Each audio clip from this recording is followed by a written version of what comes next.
To the north of a deserted coastal town, on a secluded cliff, lies the hotel at the end of the world. An imposing building with endless corridors and old rooms.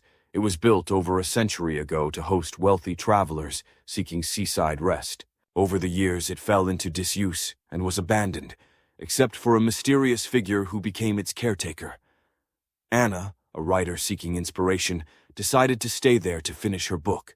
She wasn't bothered by the rumors that the hotel was haunted. On the first night, she heard footsteps in the empty halls. She assumed it was the wind playing with the old structure. However, on the second night, a firm knock came from her room door. Upon opening it, she found no one, just an old broken mirror reflecting a figure obscured by shadows. She began to notice that previous guests had left traces of their stay-old clothes in the closet, a hairbrush on the vanity, as if they had disappeared in a hurry. Each night, the apparitions became more frequent. Dark entities roamed the halls, whispering her name, echoing forgotten secrets. In a fit of curiosity and fear, Anna explored the hotel's basement and discovered a series of locked rooms, each door marked with the name of a guest who had never left. Inside each of these rooms, she found letters revealing the terrible truth. The hotel existed outside of time and reality. Those who crossed its entrance were trapped in an eternal cycle, forgotten by the outside world, feeding on their memories and hopes. Realizing that she too had become part of this cycle, Anna began to fight against the invisible forces that held her captive. Her attempts to escape proved futile as the hallways rearranged themselves, leading her back to the same point. The hotel was alive, an endless maze that never allowed its guests to leave. Anna found the broken mirror again. As she gazed at her distorted reflection, she saw that her image was no longer the same. She had been part of the hotel for longer than she realized.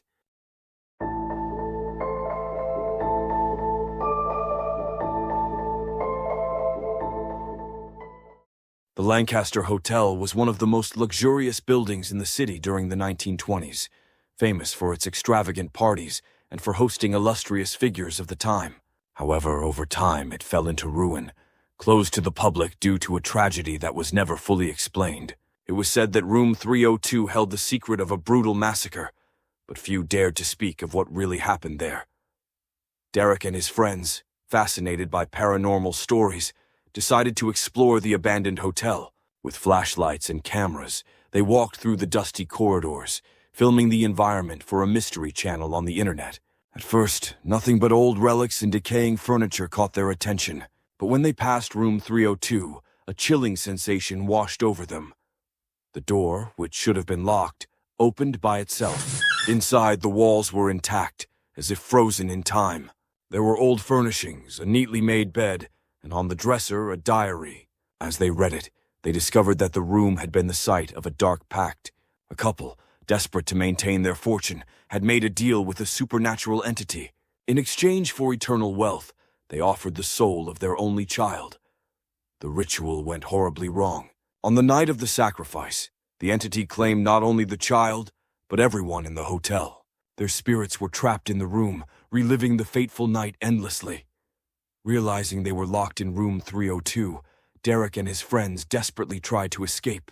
But the doors wouldn't open, and the temperature kept dropping. Sounds of laughter and screams echoed through the walls.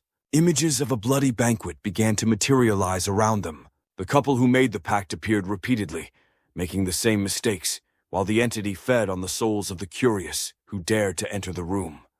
Derek tried to destroy the diary, believing it was somehow tied to the curse. But it was too late. The walls of the room began to bleed, and demonic figures emerged from the shadows, claiming new victims. Derek was the last to be dragged into the beyond, with his camera still recording the final horror.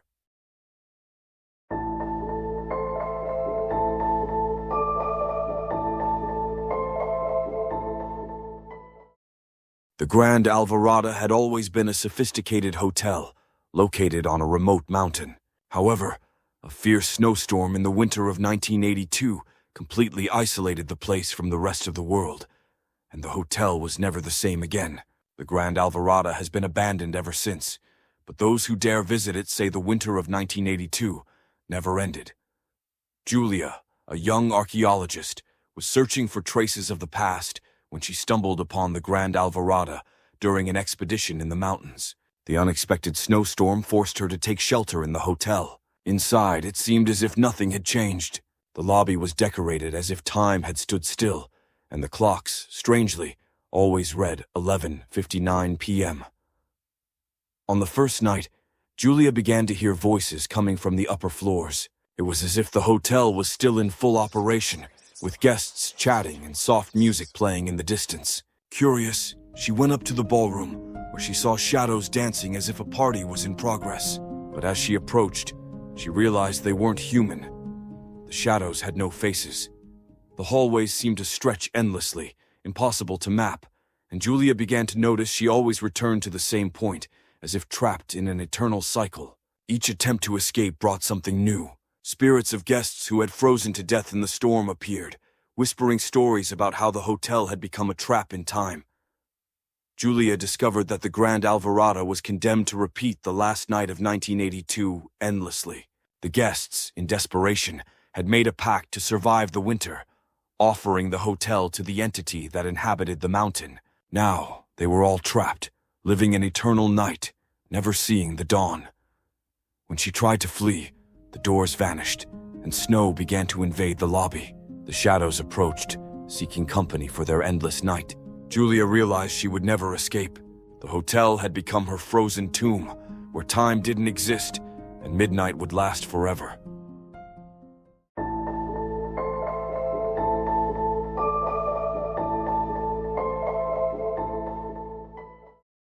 Amid mountains covered by dense forests, the Blackmoor Hotel was known for its eccentric architecture and luxurious ambiance that attracted celebrities and wealthy magnates. However, on a fateful night 20 years ago, all the guests vanished without a trace. Since then, the hotel was closed, but rumors about a secret maze in its corridors kept curiosity alive. David, an architect obsessed with complex constructions, went to the Blackmoor Hotel to study its bizarre structure and its secrets. He secured special permission to explore the building after years of abandonment, believing he could unravel the mystery of the disappearances. As soon as he entered the hotel, something felt off. The corridors, known for their strange symmetry, seemed to stretch infinitely, with doors leading to unexpected places. Soon, David discovered that the hotel was more than just a peculiar building. It housed some kind of interdimensional maze. The doors did not lead to the usual rooms, but to other realities. On one of the floors, he opened a door and found himself facing a frozen landscape where ancient figures with deformed features wandered silently, ignoring his presence. Another door led him to a graveyard, with headstones of guests he once thought were simply missing. David desperately tried to return to the lobby, but the corridors moved on their own. As he explored further, he began to hear whispers, the voices of the former guests, now prisoners of parallel dimensions, trapped in the hotel forever. He found records of other explorers who, like him, tried to solve the mystery but never made it out. As days passed, David's sense of time became distorted. He began to see his own aged reflection in the mirrors lining the corridors, and soon realized the hotel was consuming him. There was no way out, as the maze he had uncovered was a prison without an end. The hotel was alive, feeding on the souls of those who dared enter its corridors. David, exhausted and mentally broken, finally accepted his fate. He would become part of the Blackmoor maze, yet another forgotten soul among the distorted walls of the hotel.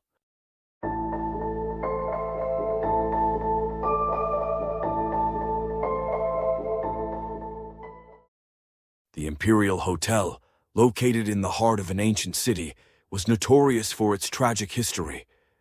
In the 19th century, the hotel was the site of a devastating fire that killed dozens, including the mysterious owner, Lady Eleanor. Since then, the place was rebuilt, but it always carried a heavy atmosphere. The few guests who dared to stay there reported strange occurrences, such as voices in the void and objects moving on their own. Adriana, a young journalist specializing in paranormal events, decided to investigate the Imperial Hotel. Fascinated by the story of Lady Eleanor, she booked a stay in the most famous room, Room 411, where the legend said Eleanor had died in the fire. On the first night, Adriana woke up at 3 a.m. to the sound of dragging footsteps in the hallway. But when she opened the door, there was no one there. On the second night, things became more disturbing. The candles of the old chandelier lit up by themselves, and a mirror in the bathroom shattered for no apparent reason. Adriana began to realize that Lady Eleanor's story was more intertwined with the hotel than she had imagined. She found an old diary on the desk, where she discovered that Eleanor was not a mere victim of the fire. In fact, she was a practitioner of dark magic, and the fire had been caused by a ritual gone terribly wrong. As she tried to complete the ritual to contain the forces she had released, Eleanor ended up sealing her own soul in the hotel, condemning herself and all its guests to an eternity of torment. Adriana was forced to confront this reality when, on the last night, she saw the spectral figure of Lady Eleanor wandering the halls, repeating the incomplete ritual. When Adriana tried to escape the hotel, she found that the doors were locked, and the corridors seemed to stretch on forever. The souls trapped in the fire began to manifest, crying out for help, but Adriana was powerless. Lady Eleanor confronted her in the lobby, and Adriana understood that the hotel was not just a cursed building, but a prison for souls, destined to trap all those who dared enter.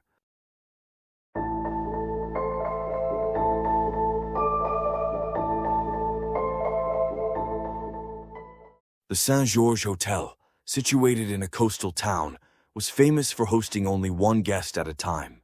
Reservations were always made for a single person, and the mystery surrounding this drew in those who enjoyed the strange and eccentric. Gabriel, a solitary photographer looking for a retreat to escape from his hectic life, saw the Saint-Georges as the perfect opportunity for rest. Upon arriving at the hotel, he was greeted by a pale, emotionless receptionist who handed him the key to the only available room. The atmosphere was too quiet, and Gabriel soon realized that the hotel seemed completely empty, except for him and the receptionist. On the first night, however, he began to hear noises in the corridor, light footsteps, as if someone were walking slowly. The next morning, when Gabriel asked about other guests, the receptionist only smiled and said, "All guests are special." Gabriel dismissed the comment and spent the day exploring the empty beach nearby. Upon returning to the hotel, he noticed something odd, a portrait of a guest hanging on the wall, a man who looked eerily similar to him. Intrigued, Gabriel asked the receptionist about the picture, but the man only replied that each guest leaves their mark. On the second night, the noises intensified. Gabriel heard muffled laughter, as if several people were whispering behind closed doors. When he went to investigate, he saw shadows moving along the walls, as if former guests were still present, trapped at the edges of reality. He finally realized that he wasn't alone in the hotel. The souls of past guests had never left. Gabriel found an old guest book in the office, and as he flipped through its pages, he saw the name of each guest listed. The last entry, however, shocked him. It was his own name, with a checkout date marked for the next day. But what terrified him most was realizing that no one had ever signed out. Reality began to distort around him. The corridors lengthened, the whispers grew louder, and the shadows started to take shape. The former guests, now mere remnants of who they had been, surrounded Gabriel. The hotel wasn't just a retreat. It was a trap where the last guest always paid the price for all the others. The Saint-Georges didn't let anyone leave. Gabriel would become the next soul to eternally wander the corridors, his photograph added to the wall, waiting for the next lonely guest to take his place.